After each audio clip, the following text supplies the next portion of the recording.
projector starts, and so begins this episode of Movie Nights and Matinees, the podcast for people who enjoy movies from when we actually had to go to the movies.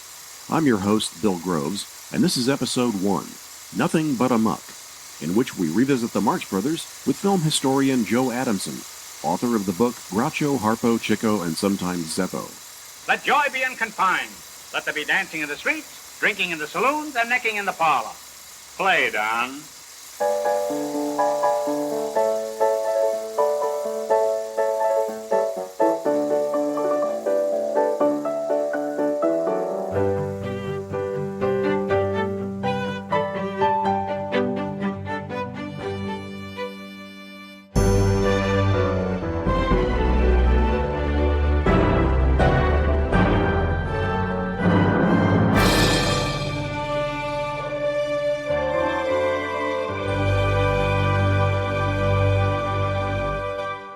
This program is coming to you through the courtesy of the Golden Goose Furniture Company with 3 stores, 125th Street, 125th Street, and 125th Street. You furnish the girl we tar and feather your nest. Look for our advertisement in today's ash can. Hi, everybody. Thanks for joining us. I'm proud and privileged to have as my first guest on this podcast, Mr. Joe Adamson, author of what I recall being the first movie reference book I ever bought, Groucho, Harpo, Chico, and Sometimes Zeppo. My discovery of the Marx Brothers and their movies was my introduction to classic cinema in general. Of course, this is not news to any of you who have listened to this podcast's episode 0, directed by Ishiro Honda. Wow. Tough room. Well, all the jokes can't be good. You've got to expect that once in a while. Well, with any luck, the Godzilla fans are cracking up. In any case, here to discuss the rise of the Marx Brothers and his subsequent documentation of them, without any further skidoo, is Joe Adamson. Joe, welcome to the podcast. Thank you very much. It occurred to me as we approached the subject of the Marx Brothers that it's disturbing, really, how many people don't really know who they were these days. I mean, they might see images in popular culture of Groucho and maybe even Harpo just as these characters that they have no context for and they don't know where they originated. As an example, a number of years ago, I did a stint at Blockbuster Video as an assistant manager. I mean, I say that like it was doing time, and it's not an entirely inappropriate analogy. But in any case, what struck me about it was that when Blockbuster first rolled out, it seemed really geared towards movie buffs because I could go there and the selection was such. I could find Republic serials. I think I saw my first Zatoichi movie from having checked it out from Blockbuster. But by the time I was working there, it was obvious that things had deteriorated in a number of ways. For instance, we might have a dozen copies of Booty Camp Massacre 3, but we didn't have Duck Soup. We didn't have Night at the Opera. For that matter, we didn't have King Kong or Casablanca or, things of that nature. There just wasn't any attention paid to classic films, and therefore real movie lovers, long-time ones, didn't really have much to go there for. So that being the case, with so many people not really being familiar with the Marx Brothers, and even at my age, there are people that I work with or meet, and I might refer to them, and they just kind of, give me a glazed look and don't really know who I'm talking about to any degree.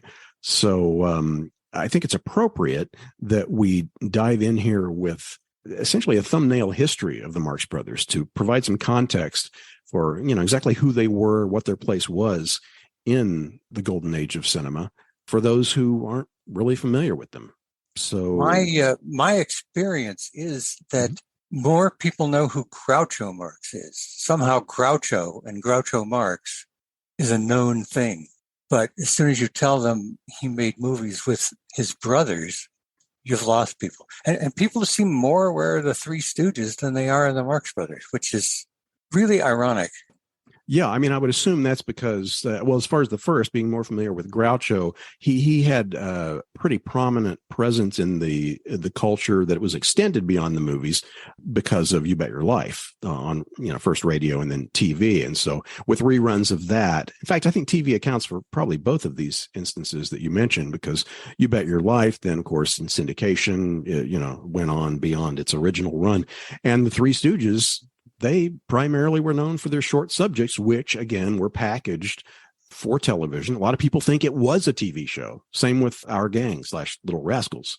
That's funny. That's something I discovered when I did a book on Bugs Bunny. I worked with the Warner Brothers animation department, whose job mostly is figuring out how to recycle the old cartoons. And somebody working there, just in the course of a conversation, realized, oh, so these films were not made for television. Well, you would never make cartoons that look like that for television. When you make animation for television, it has a whole different look and a whole different style, which was developed in order to crank out this stuff every week.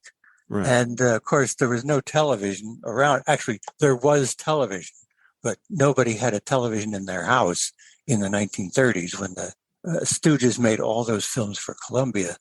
It really is funny because television is people's way of being introduced to these things, and you don't see the Marx Brothers, just like you don't see Laurel and Hardy on television the way you used to. Right. Laurel and Hardy were a television presence before major studio films could play on television. Mm-hmm. And you had Laurel and Hardy shorts, and you had cut downs of the features, little pieces of Sons of the Desert, and the other features were packaged as shorts because they needed 20-minute segments to get on the air. Yeah. So television created a whole thing, but I think it's television that created the extended life of the Marx Brothers, because those films were considered old. Yeah. Found out that Groucho had, in around 1950, 51, 52, for his daughter Melinda's birthday party. I mean, she was about 7. And for her and some of her friends, he actually got a screening of Day at the Races. And they liked it. And he was thrilled. He said, gee, they even compared it to some of the current stuff like Martin and Lewis. Well, I think the Marx Brothers compare pretty favorably to Martin and Lewis, many people would say. But it was a way of being current, which in the theatrical business has always been very important. Had always been very important, and you never had anything like television to just recycle your old stuff. So he was just getting You Bet Your Life on television at that point. And that's how I first became aware of any Marx Brother, was Groucho doing You Bet Your Life, which was on every week. And it was a big deal. It was one of the top rated shows. But I heard, as a child, about the Marx Brothers. And I heard about Charlie Chaplin and Buster Keaton, who you could not see on television until cable came in. You couldn't even see them at the movies at that point. It took me years to catch up with these films that I heard about as a small child. Right. So I was aware of the Marx Brothers a long time before I could actually see anything but You Bet Your Life. Yeah. So before we get too far down the road there, so then how do we introduce the Marx Brothers to some of these people who don't really know who we're talking about? I'll tell you what just occurred to me. Groucho's brother Harpo did a kind of survey of the Marx Brothers' career, starting with Groucho as a single and ending with Groucho as a single, in his book Harpo Speaks. And you could kind of start with that, because that's how it started. But it started in 1905 when there was such a thing as vaudeville. And Groucho was interested in getting into show business. And he did, as an actor and singer. And he was actually stranded in Colorado for, I think, a week or two. He had to get a job driving a horse and buggy on mountain roads for a week to save up enough money to get himself back to New York. But he was a teenager by that time. But he kept at it. And finally, Minnie, their mother, put together an act for Groucho after he'd already done 2 or 3 other acts. What happened when Minnie put the act together and called them the Nightingales, she got Groucho, whose name was Julius, and teamed it with his younger brother, Milton, who was later called Gummo. But it was them, and there was a girl and there was a guy. The population shifted.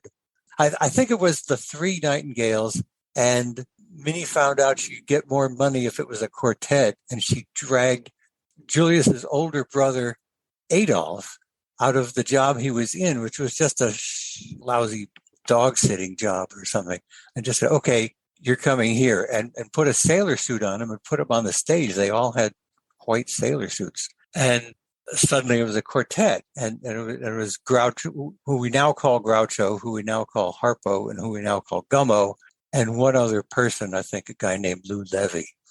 He eventually dropped out. But they were a singing act for quite a while, and they got some pretty good reviews. They got the idea of putting a little bit of comedy in the act, and they actually got some reviews that said, yeah, they should stick to singing. And Groucho later said, we weren't very good singers, but they were okay for vaudeville at that time. And so, you really were, this is what we tried to get into Marx Brothers in a nutshell. You really were independent entertainers, itinerant entertainers traveling from town to town. And, the Marx Brothers' grandfather had been an itinerant magician, and he traveled from town to town in Germany. That's how Minnie had grown up, being carted in a wagon from town to town as her father would put on these shows. And her father was a jokester and a kind of a rapscallion. He had a bit in his act where he would go, all right, if I can get a volunteer from the audience, I will chop off his head and restore it right here in front of the audience, in front of your very eyes. And he got away with this, which of course, there was no way he could do that, but he would claim he could do it. And absolutely, as you can imagine, got no volunteers because nobody wanted to find out whether he really could do that or not. Right. So this was part of his claim, but this was part of his style and part of his act. And it was his wife, their grandmother, who taught Adolf, later Harpo, how to play the harp. Okay. She got him started. He was self-taught the rest of the way, but I think she had a small harp, and he kind of learned the fingering and learned how to get a melody out of it. And then he practiced and developed from there. And then eventually they worked that into the act, but not right away. And the comedy, they just were not having great luck with the comedy. But I think over time, there's a myth that it happened in Nacogdoches, Texas, the Nacogdoches story. Right. That's now considered a myth, probably as a condensation of what must have happened over time. They were kind of offended at the audience and started lampooning the audience in their act and got laughs, much to their surprise. They really expected everyone to get ticked off at them. I'm sorry, but so far we've only mentioned three of the brothers so far. Now, by this time, though, there was at least one other key player. Leonard had joined, right? No, not yet. I think that's the interesting thing. He joined later, and by the time he joined, they were pretty experienced comedians. And Julius had developed a style, and Adolf had developed a style. And Leonard came along and saw them, and he said, "You guys are great. You should be on Broadway." And he was the oldest. He was the oldest. Julius and Adolf both said, "Oh, come on, Broadway. No, we're doing okay. It's not worry about." Well, eventually, Leonard got them to Broadway. That there were 5 boys, right, born to Minnie and her husband Sam. And they all grew up. They all grew up into adulthood, and they were all at one time or another part of this act. There was, for a short time, all 5 of them in the act. Oh, I don't think I realized that. We think that was maybe Minnie's dream, but it was largely Minnie's dream that kept it going, perpetuated it well beyond what might have happened if it weren't for her persistence. But there were actually 6 boys born. Right. You know this story? Yes. Okay. No, not in any meaningful detail, but I recall the reference. I just think it's a very funny story because Steve Stoliar and Hector Arce were at Groucho's house working on Hector Arce's biography of Groucho. And Hector sent away to New York for Groucho's birth certificate, and he got it. And all the questions that were asked on the form were filled out. One question was, in birth order, which number child of the living children is this? And the number they had was 3, which was accurate. It was Leonard, Adolf, and then Julius. And they said, how many children were born to this family before this child? And again, the number was 3. And that really stumped them. They just went, whoa, we're talking when Groucho was still alive, 1975, 1976. Hector was developing his biography.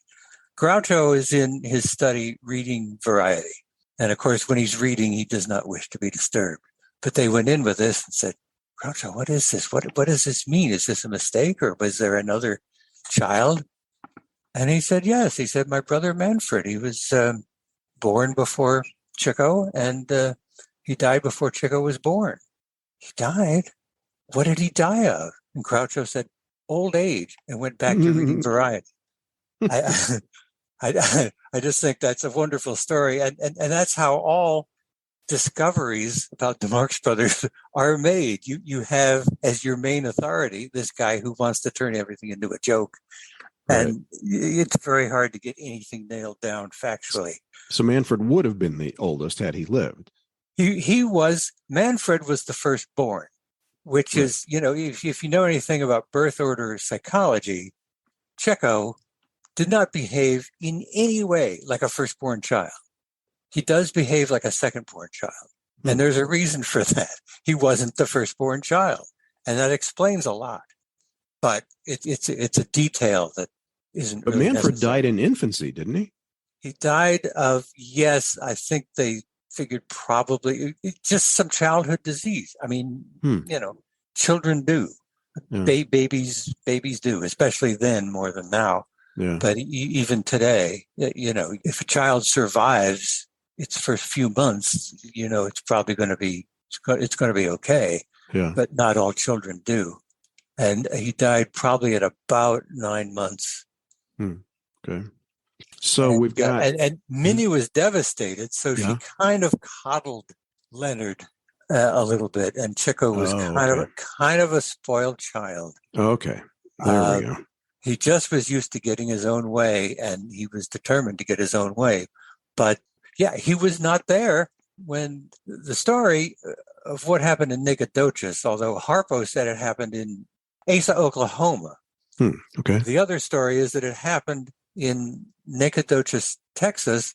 And in Nacogdoches, Texas, they're very proud of the fact that the Marx Brothers became a comedy act right there, even though it's probably all myth. And they say they have documentation, but if you go and ask them for documentation, it's pages out of a book saying, oh yeah, the story is that they were doing their act in Nacogdoches, and outside the theater, a mule ran away. There was a lot of commotion, and the audience sort of got up en masse and went out to see what was going on. Yeah. So they were kind of offended at that, and they started lampooning Nacogdoches, Texas, or Texas itself. Oh, it isn't so bad. But needless to say... Wait a minute, I think you're right. It is pretty bad. As a matter of fact, it's one of the frowsiest looking joints I've ever seen. Why, Captain... Where did you get your wallpaper? You're letting this place run down, and what's the result? You're not getting the class of people that you used to. Why, you've got people here now that look like you. The audience came back in, and much to their surprise, was delighted by this. And I think what happened was just Groucho's voice, Julius's voice, lends itself to irreverence. It just kind of is drenched in irreverence, and you kind of are tempted to laugh. I was at Groucho's house a couple of times, and he would say, "Is dinner ready?" And you would want to laugh. Yeah. And I think that they were fooling around in such a way that they were teenagers, and you just got teenage hijinks on the stage. And it played to the audience. They laughed, and eventually They were doing one performance somewhere, either in Nacogdoches or somewhere else. And at the conclusion of it, someone came up and said to them, we need an act at a teachers convention in Denison, Texas. If you guys have a comedy act, we can get you booked. Well, they didn't have a comedy act, but they had been in vaudeville for a year or two. And Gus Edwards' school act was very famous. This is how, other names that may be obscure to some people, like Eddie Cantor and George Jessel, got started. And I think Groucho was with this act for a short period. But there were also imitations of that act. Yeah. So, in other words, what I say in my book is they had seen enough school acts that they could put together a school act without even thinking, which is pretty much what they did. In other words, if you're going to do a school act, Julius Groucho would be the natural person to play the teacher. As you know, there is constant warfare between the red and white corpuscles. Now then, baboons, what is a corpuscle? That's easy. First is a captain, then is a lieutenant, then is a corpuscle. That's fine. Why don't you bore a hole in yourself and let the sap run out? He was a very good student. Harpo described him as knocking off hundreds in the first grade while he was having trouble. He never got out of the second grade, except to get thrown out the window by some rough Irish kids. And one day they threw him out the window and he didn't go back in. He would go back in. He would go back in and the second grade teacher would accuse him of being late. I wasn't late. I was just thrown out the window. Well, she wouldn't believe him, even though it had happened right there. So he just walked away. And I guess you could do that then.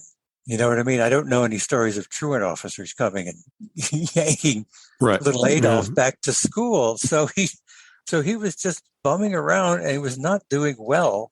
And so Minnie figured he could be the fourth person. And so he was in the act. But Groucho, Harpo, and Gummo were there and made the singing act, the Nightingales, into a comedy act, which was a school act. And they did fine at the teachers convention, and they just went on performing the school act, and they were doing very well, and it got better the longer they did it. That was the thing about vaudeville, was you got very familiar with audiences, what would work and what didn't. Buster Keaton, who was also a vaudevillian from the age of 4, just had an instinct for what would work and what didn't. And he just was very good at that. That's how he developed this kind of frozen face that he was known for. He enjoyed the comedy so much, but he realized the more he seemed to be enjoying it, the less they laughed. They laughed if he looked like he was just this poor bedraggled person who was being thrown around the stage by his father. That got big laughs as soon as it was obvious how much fun he was having. The laughter stopped. He just developed a real instinct for it. And Groucho and Harpo, I think, did too. I think Gummo was probably part of that. And they developed in vaudeville a way for, as I said, finding out if it got a laugh in Atlanta and didn't get a laugh in Charleston, why was that? They would figure it out and would work things around, put in things, take things out, and the act changed, and it was different every time they did it. And I think that created what we have in, the modern day. When they do a sitcom now, like Big Bang Theory or something like that, they have test performances. They film the dress rehearsal, and whatever doesn't get a laugh has its lines replaced. And of course, Neil Simon did that, but George S. Kaufman said in the 30s, we never thought of that until we worked with the Marx Brothers. And the Marx Brothers did that. They did that with every line. If it didn't get Kaufman said, if we were previewing a show in New Haven and a line didn't get a laugh, we just figured, well, they'll laugh in New York. They'll laugh on Broadway, or it's a college crowd. They don't get this. They don't understand this. They wouldn't worry about it. But the Marx Brothers would. And they would have another line ready by the next performance. And that was all new. But Kaufman and Hart, when they did You Can't Take It With You, adopted that. And it just became part of comedy practice, as I say, to this day. And I think because of the Marx Brothers, they were very sensitive. I think Groucho and Harpo were hypersensitive. I don't think Leonard was. I don't think Chico was. But Groucho and Harpo just had extreme sensitivity, which probably came from their father who was a tailor, but Harpo said that he had a way with the material. He would just take pieces of raw material and just work with it and touch it and just had a great sensitivity in his fingers for what should be done with this material to create this, to fit this person whom he knew. And I think they brought great sensitivity, which they may have gotten from their father, and great show business instincts, which they got from their mother. And I think they brought that to the act, and they were very successful in vaudeville. But vaudeville was a thing. It's different from legitimate theater, where you learn your lines and you do what the script says and you do what the director tells you to do. Vaudeville was a little different from that. Yeah. Now, so Gummo's in the act, and as I recall, then he gets drafted for World War I, and so he has to be replaced. And so along comes Herbert. Yes, but before World War I, another thing. I mean, I think their mother and father were important. Obviously, that's where the DNA came from. Mm-hmm. But Minnie's brother, Al Sheen. Al Schoenberg went by the name of Al Sheen. Right. Teamed up with a guy named Gallagher, and Gallagher and Sheen was the hit act in vaudeville for a while, long before the Marx Brothers ever got into vaudeville. Gallagher and Sheen was a big hit, and Groucho told David Steinberg that when he visited the house, he would show up with a handful of nickels, and all the kids, hanging around the front door. He would see them and throw the nickels to them, and they would all be mobbing him as the door opened, so that he arrived in this great brouhaha of welcome and celebrity and all this stuff. And I think that's part of what attracted Groucho to show business. I think that's part of why he wanted to get in, but it was Groucho, Julius, who wanted to get into show business. None of the other brothers, but Chico Leonard, or later Chico, was in several comedy teams, and he was the one who got piano lessons, so he could play the piano, and music and comedy was a kind of a good combination. So he was doing that, and the Marx Brothers took their school act. They developed a second act to their school act, which they called Mr. Green's Reception. Mr. Green was the name of Groucho's teacher character, and that's where they did a lot of the music acts, and Harpo added the harp to that. But there were others. They would do songs and so forth. And they did this for a couple of years, and it was like, when are you going to change your act? They really were in search of another act. And Al Sheen sat down in their kitchen, and it is said on a piece of butcher paper that was sitting there, just wrote another act for them, which was called Home Again. So that got them out of the school act and into another thing. And that was a big hit. When he wrote the act, he had some good lines for Julius, because Julius had already developed a style with his irreverent voice of wisecracking style. Harpo adopted a kind of Irish dialect, and a character they called Patsy Brannigan, which was a kind of a standard country bumpkin sort of character. And he was not happy when Al Sheen wrote all these good lines for Julius, and I think he had 2 lines in this whole playlet he wrote for them called Home Again. So he complained about having only 2 lines, and Al Sheen responded by taking those 2 lines out. He said, look, do the whole thing in pantomime, because he had already developed all sorts of sight gags and ways of getting laughs without saying anything. He said he discovered that Groucho and Gummo, or Groucho and Chico, could be sparring with each other verbally, and he could get a bigger laugh by going over in the corner and standing on his head. And he'd already done some of this, and Al Sheen just said, why don't you do the whole thing in pantomime? Which was a shtick. It was a thing that people did. People, are now just kind of stunned when they see it. Why does he never speak? Could he speak? Could he really talk? Right. Well, of course he had, and his voice sounded like a mellow Groucho. He had the same New York inflections. There are recordings of his voice. You can find them on the web. Yeah, I've heard 1 or 2 of them. The voice is kind of a low voice for a comedian. Comedians tend to have kind of high voices like Eddie Cantor, Jerry Lewis, hey, lady, Yeah. it wasn't that kind of voice, Right. know. And he later said it was ridiculous of me to try to spar with Groucho and Chico verbally, and it was hopeless, and it was silly of me to even try. But once he got onto just doing pantomime and playing the harp, he really had a character that people loved. So Home Again was their act for a long time. Fun in High School, the Mr. Green's Reception, and Home Again developed into a very long vaudeville act. I said you could do 10 minutes. They did 40. They had what was called a tabloid show. And they really toured with, chorus girls, singers, other musicians and other characters fending off Groucho's questions as the teacher. Just for that, you stay after school. But, Professor, I didn't do anything.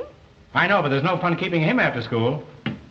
And finally, Leonard and his teammate joined that act.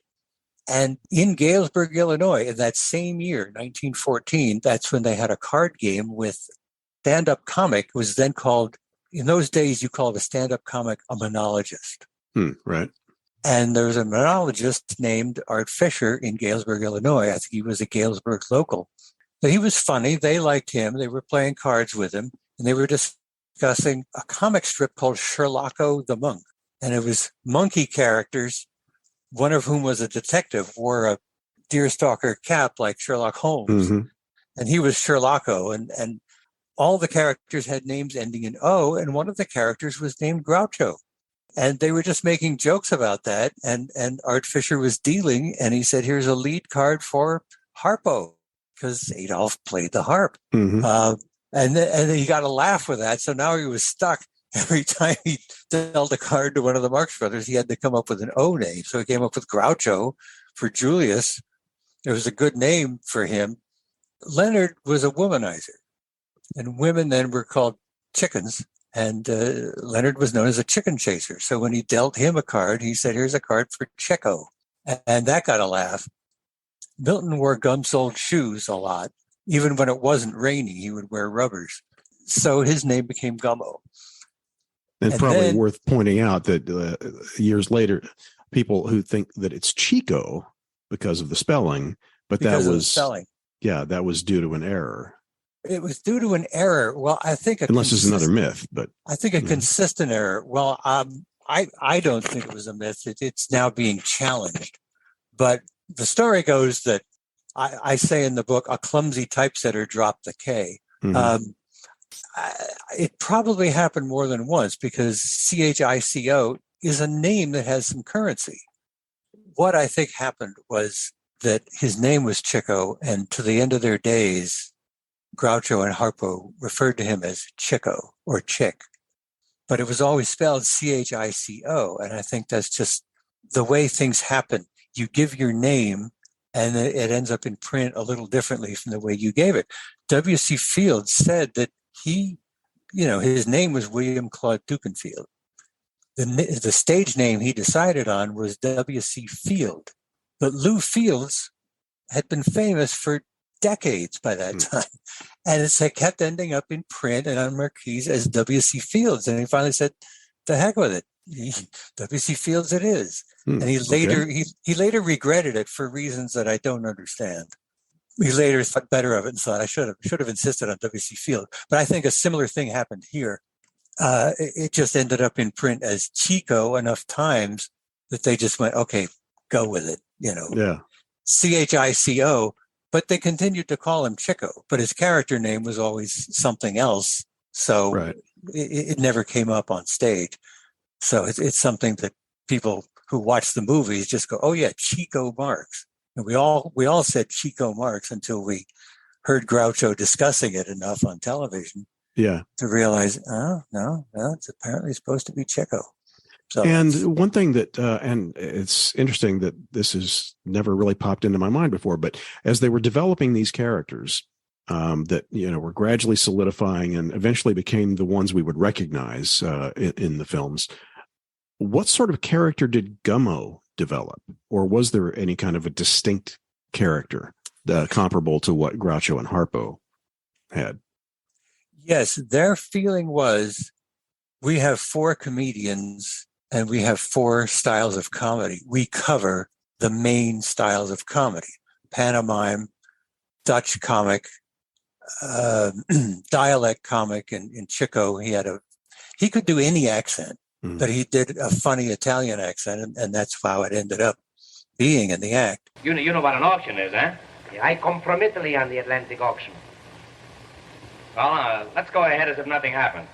And also just the romantic juvenile, and that's a comic thing. And there were comedians in the 1920s who did their films that way, just as pleasant guys who breezed through their films, and they were not hilarious like the Marx Brothers or Buster Keaton, but they were good enough to get by. That was the style of comedy that Gummo did. Okay, well that actually prompts 2 thoughts then, because then Zeppo essentially inherited Herbert, aka Zeppo, sort of inherited that character / role, and they just put me in mind of, and jumping ahead a bit here, to the film Too Many Kisses, which was a silent film that Harpo was in. The lead in it was Richard Dix, and I just watched that recently, and I enjoyed it a lot more than I expected to. I'd never seen Richard Dix in a comedic role. I mean, used to seeing him, very dour and fierce, and I think of that transatlantic tunnel poster image, that sort of thing. So seeing him in a comedy role was kind of refreshing and enjoyable. But your description of that type immediately put me in mind of what he did in that film. Yes, and that's what Zeppo does to greater or lesser degree in Monkey Business and Horse Feathers and Duck Soup. I was just thinking, after the boat lands, I may never see you again. Does it matter to you whether you ever see me again? I can't think of anything in the world that matters more. But when they did Broadway shows, especially Coconuts and Animal Crackers, they would have a lead romantic comedian like Oscar Shaw to carry the lead, and the Marx Brothers would be sort of comedy relief for this romance that was at the center of the story. And Zeppo got subsumed to simply being Groucho's assistant and not saying a whole lot more than yes. That was the joke. Right. and there's a scene in Coconuts that we used in Marx Brothers in a nutshell to illustrate that, where Groucho is talking and all Zeppo says, yes, oh sure, oh yeah, oh of course, yeah. Jamison, I'm going down. I'll meet the 4:15. Yeah. If I never come back, you'll know I'm still waiting for the train. Yes, sir. And in my absence, I'm relying on you to take good care of everything. Well, you can depend upon me, sir. That's fine. If any guests come in, take good care of them. Yeah. And think of me, Jamison. You bet I will. I'll be back someday. All right. Keep a light burning in the window. Yes, sir. If you can find a window. All right, sir. Goodbye, Jamison. Goodbye. Sam Harris, their producer for the big shows, said, can't you get a little more variety into your part? And he said, how many ways are there to say yes? Well, there's an infinite number, but he really just got tired of playing that part. I feel like I'm listening to you, reading the book almost. And I do highly recommend the book, incidentally, to anyone who's listening. So to get to the chase, okay, they made a bunch of movies, some better than others. They made a two-reel comedy. Oh, that's right. In 1920 or 21. Yeah. They set up a whole company, and they were investors. They and their friends were investors, and they set up a whole company and announced 3 two-reel comedies. You never made a two-reel comedy by itself. You made them in groups, but they shot the first one and just could not get a distributor, so they never made the other 2. And the first one was called Humor Risk. Title is a pun on Humoresque, which had just been made as a film. But that went nowhere. And they really had some tough times in vaudeville. They were blacklisted by the major theater chains for a while. And they went to England and did not do well. But they picked up a show called I'll Say She Is. It was actually 2 shows, neither one of which had succeeded. They merged, and then they acquired the Marx Brothers as part of this package. And the Marx Brothers brought a lot of their existing routines to the show. And this did very well. and played in Philadelphia for an entire summer, and got to the point where, all right, we might as well take it to New York. We've played every place else. We went to New York and they were a big hit. Unexpectedly, totally unexpectedly to them. Groucho and Harpo were just much too insecure.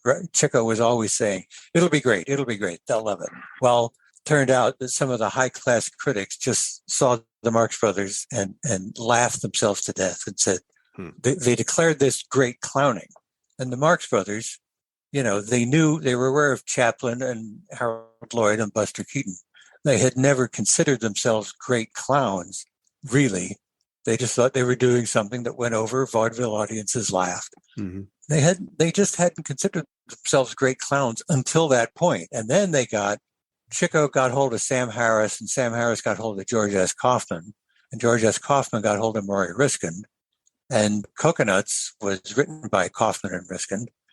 Riskin didn't want to take any credit because he'd only come on at the end as a kind of gag man to help Kaufman finish it. These were major names. Sam Harris already was a major name. George S. Kaufman was a successful playwright, but he wasn't the hit that he finally became. He finally became one of Broadway's legends. It was partly because of the Marx Brothers, and then later plays that he did, like You Can't Take It With You, which I mentioned once. And they followed that with Animal Crackers. So they had 3 Broadway hits. And finally the movies came calling. The studios considered using them before sound came in, but once sound came in, it's like, maybe we'll take a gamble on the Marx Brothers. Yeah. And we kind of skipped forward a little bit, but Humor Risk then was lost, a lost film. In fact, when you and I first met years ago at Eddie Brandt's, I think I asked you about its fate, and I'm not sure how the thought has evolved. Well, you told me, I guess, what the working theory was at that time.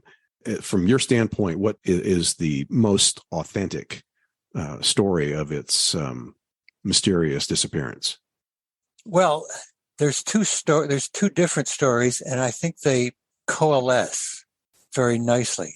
And some people think they're both stories. They may be, but I think not. Hector Arce, in his biography of Groucho, has something that he got from Groucho or one of his friends that said that after they were a hit on Broadway, their Broadway friends, Alexander Wilcott and Kaufman and Riskin and Robert Benchley and a lot of these guys, they found out that the Marx Brothers had made a silent comedy, a 2-reel comedy, and they wanted to see it. So they went to one of their friends who had backed it and said, haven't you got it somewhere? Can we have a screening? So they set up a screening, threaded it on the machine, started the machine, got it up on the screen, and it became apparent that what they had was not a print, but the negative. And so they laughed, turned the projector off, and said, well, let's take this to a lab and get a print made. Ha, ha, ha. When they went back later to retrieve the can of film, it had mysteriously vanished. And that's the Hector Arce version of the story. The other part of that, what I had heard before that, and I think connects to that, is that this one guy who was involved in the original production, Al Posen, involved in the financing and the business end of it, and he had come out with it. He took it on a subway car and left it there. Just forgot that it was there and got up and walked off without it. Well, if it's on the subway at the end of the day, it got junked. And that was the negative. Any prints that were made have probably disappeared, had probably disappeared by the time of that screening. So I think that's why it has never turned up. People have turned up all sorts of things. And the reality is many things that were thought lost, like Lon Chaney's film, The Unknown, have finally turned up. Yeah. And so people maintain hope that one day we'll find a print or a negative. But well, it better be sitting in somebody's basement in Alaska or something, because otherwise by now it's jelly. Yeah. Well, possibly. What happens is nitrate either decomposes or it doesn't. it just or combusts. Or combust. It could explode. I mean, it's as hard to work with as gasoline. but we've all worked with gasoline at this point. We pump our own gas these days, and we know not to strike a match too close to the gas tank. But that's the way you have to treat nitrate. You have to treat it very gingerly. But there's a lot of nitrate that still exists from the 1890s, and it's fine. It's been projected, and it's fine. So what happens is they think by now any nitrate that was going to disintegrate has disintegrated. Okay. And the nitrate that's still there, you print it up, make a safety print. Yeah. But all of these nitrate prints are still around. I just saw some nitrate prints from 1916, 1917, and they were fine. They were projected for me on a flatbed editing machine, and they did not explode or do anything else. They have not turned to jelly or powder. But yeah, that it is an issue. But I think it's very unlikely now. But I don't want to give up hope that it may turn out. Sure. God knows what it looks like. But Groucho has a description of it in one of those books, but I wouldn't trust that any more than I trust his description of Night in Casablanca that he sent to Warner Brothers in the 1940s. Right. It's just, it's just hilarious. It's just Groucho being funny. It may be exactly what transpires in this missing can of film. It may have nothing to do with it. Yeah. Well, listen, I want to get on to the development of your book. And I just share some of my own thoughts on it. I just reread it. And what struck me was it's got a unique blend of commentary and history that you don't usually find in film reference books. And to some extent, it almost reads like something that Groucho would have written because of the comments that you're making, the witty and sardonic and, just a social commentary on the things going on and the people and so forth. And one thing that jumped out at me, which I would not have caught in my original reading all those years ago, a couple of rock music references that I got a kick out of. You referenced Tommy in the chapter on horse feathers with Harpo throwing a book of his father's life on the fire. And then later on, discussing the day at the races examination scene, you refer to them as knights in white linen. And so that got me a chuckle. But if you would just kind of go back and share your discovery of the Marx Brothers and then how that transitioned into what became Groucho, Harpo, Chico, and sometimes Zeppo. Well, as I say, I heard about the Marx Brothers when I was a child, and you could not see that stuff. In other words, there's not a repertory theater in Philadelphia that would play old movies and just show a Marx Brothers comedy that I knew of or that anybody made me aware of. And my parents knew that I was big on comedy of all stripes. And my dad talked about this stuff and I wanted to see it. Hollywood major studio films did not appear on television until about 55, 56. I think the RKO films came on first because RKO went out of the business of making films. Right. And they just sold their film to television. But the other studios were kind of boycotting television, hoping it would just go away, which, as we know, it did not. And finally, they decided if you can't lick them, join them. And of course, now the studios all have a TV department and make things for television and recycle their old films on television. In fact, that's how films play. They play in theaters for a while, and now they kind of get on Netflix just as soon as they appear in theaters. But at the time, it was verboten, and RKO films got on. So we were able to see Wheeler and Woolsey, and we could see Citizen Kane, but we couldn't see A Night at the Opera. And then finally, major studio films got on. So the Universal, Paramount, and MGM films and 20th Century Fox films got on. And I think United Artists Pictures got on television. And Laurel and Hardy films were on television, but not major studio features. Well, all of a sudden, the Marx Brothers could be seen on television, but they sometimes came on The Late Show. And I was a kid. My brother and I both had a bedtime of 10 p.m., in bed, lights out by 10 p.m. And at 11 p.m. one night, I guess it was 11:15, The Late Show came on. They were going to show the big store, and I was not allowed to see it. I knew I wasn't going to get anywhere arguing that. But what they did was, I shared a bedroom with my brother. We were in bunk beds. They came up and sotto voce woke me up and said, "Come on down. You can see the Marx Brothers, but don't wake your brother, because if he knew," and he's dead now, so he's beyond caring.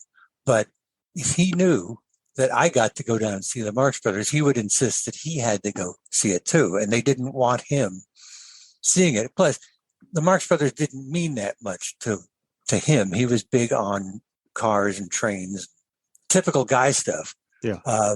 So I got to see the Marx Brothers late at night as a 10, 11, 12-year-old child. And I enjoyed them. And what the big store is, it's now considered one of their lesser pictures. Right. But I hadn't heard that much about them. I didn't know how this rated with any of their other films. I just enjoyed those characters and enjoyed what was happening, and waited through the musical numbers for the next comedy scene to come up. And I enjoyed the chase at the end. And when it ended, first words out of my father's mouth were, "Oh, they made a lot better pictures than that." Well, the idea that you could have anything better than the big store just knocked me out. And so, I was determined to see all the rest of their pictures. And over time, I was able to see A Day at the Races and At the Circus. And so I looked in the listings, for any comedy, really. I saw W.C. Fields' Universal comedies, The Bank Dig, and You Can't Cheat an Honest Man, and Never Give a Sucker an Even Break, and all those things. Anything that called itself a comedy, I would watch. And Animal Crackers came on television, but it was scheduled to come on at like 1 a.m. And I knew I didn't have a snowball's chance of ever being allowed to stay up that late. So I didn't even say anything. I said, all right, it'll come on again later. And people say now, well, Animal Crackers was never shown on television. Well, I know that it was. I didn't get to see it, but it was shown. And what happened was, I think, that George S. Kaufman saw that it was on television in New York and said, wait a minute, I don't think you can show that without paying me per the contract. As soon as Universal, which owned the TV rights to the Paramount films, as soon as Universal found out that Animal Crackers had legal issues, rather than go to the trouble of solving that problem, they simply shelved it. Yeah. So when people say Animal Crackers was never shown on television, we all had the experience of Duck Soup, Horse Feathers, Monkey Business, Night at the Opera coming up over and over and over and over, even Love Happy, Night in Casablanca, Big Store, Go West. What about animal? Coconuts would be shown, but not Animal Crackers. Yeah. And it was legal issues, and it was out of reach. And it was out of reach when I started this book. And one of the faculty members at UCLA Film School said to me, look, I have a screening every year of William K. Everson's prints. He lends me prints for a screening every year. I'll ask for Animal Crackers for the next screening. He said that to me in 1967, but there was no screening in 68 for whatever reason. Everson was sick or something happened. So it really was this long thing that for months it was like, yeah, I'll get it. You'll see it. And I was getting hold of the other films for the book and screening them, or getting 1/4-inch audio recordings of the track so that I could write intelligently about them. There are many cases, as you're probably aware, of people saying things in print that have nothing to do with the films they're talking about. You know what I mean? And John McCabe's book on Laurel and Hardy, he says, You're Darn Tootin' is based on the joke of things going wrong between rehearsal and performance. In fact, there's nothing about that. All the performance gags are in reel 1, and then they're kicked out of the band, and then they become street musicians in reel 2. And it seems to have been so long since any of the people had seen these films. They were making ridiculous mistakes, which were well known to us film students. Yeah. And I just didn't want to make any mistakes like that in my book. So I wanted to see Animal Crackers. Yeah. And I was able to catch up with everything else. And Animal Crackers eluded me until the spring of 1969. And then I caught up with it. And I was really surprised at how good it was. Yeah, it put you ahead of a lot of us. A lot of people did not see Animal Crackers until 1974. Yeah, I was among them.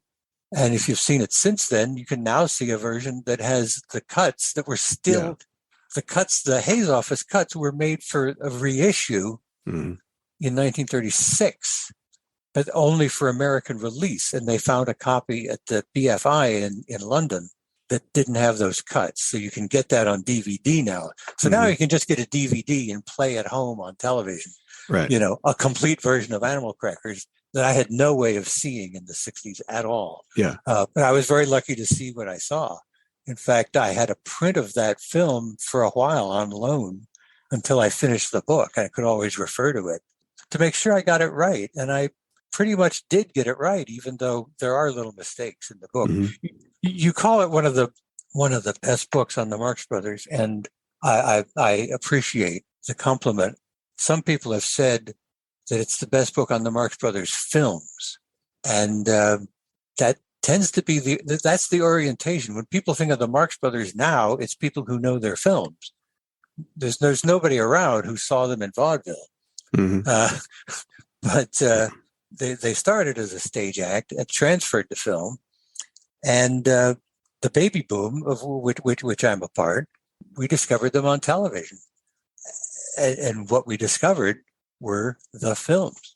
They were all three of them alive all through the 50s, but that was all ancient history to them at that time. They were all on to other things and retiring and playing golf in Palm Springs. And Groucho had his TV show, and that's really how he was known to people in the 50s. And when those films came on, they revived the careers of people like W.C. Fields, who were no longer living. But they really helped Groucho's career, and he was on TV every week with his quiz show. So I think there really was something about the Marx Brothers. In other words, they were considered current. When the 60s came, they were more current than most of the stuff that was playing in theaters. A Marx Brothers film meant more to us as baby boomers, as college kids, as wise guy college kids and teenagers, than the pictures that they made that they were trying to get us excited about. And on that note, we wrap up what was originally intended to be an abbreviated history of the Marx Brothers as prelude to Joe sharing the journey of writing the book that has so endeared itself to fans of the first family of film comedy. Because this overview he's provided us of their collective career, while not exhaustive, has nevertheless been very rich and encompassing, we've effectively run out of time in this debut episode to include the story of how his book came to be. That being the case, whereas the regular episodes of Movie Nights and Matinees will be scheduled to drop every other week, look for unanticipated episode 1.5 to roll out next week, in which Joe will describe the evolution of Groucho, Harpo, Chico, and sometimes Zeppo. Incidentally, for anyone, either newbies or longtime fans, who are interested in doing a deeper dive into the Marx Brothers' individual films or related topics, I highly recommend the podcast of the Marx Brothers Council, where Joe has appeared a few times. Episode 26 is focused on the creation of the excellent documentary Marx Brothers in a Nutshell, which Joe has mentioned here a couple of times. I was glad to have the opportunity to listen to it because it answered some questions I had regarding its production that I didn't get around to asking Joe during our conversation. Also, now that this episode 1 is on the books, I want to take this opportunity to thank my friends and family members who have supported and encouraged me in this new venture, especially my wife, Debbie. Without that support, I most certainly would have run out of steam some time ago. Lastly, but far from leastly, I want to give a shout-out and enormous thank you to Tyler Traband, the outstanding composer, singer-songwriter who crafted the Movie Nights and Matinees theme. Please check him out on your preferred music streaming app, and pay a visit to his webpage at tylertraband.net. If you haven't already done so, please hit the subscribe or follow button wherever you're listening to this so that you don't miss the episodes to come. Doing so will also be helpful in generating the kind of support that will ensure the continuation of the podcast for the foreseeable future. So, see you soon on Movie Nights and Matinees. That's the date now, Saturday at 3. No, you better make it Tuesday. I'm going to Europe Monday.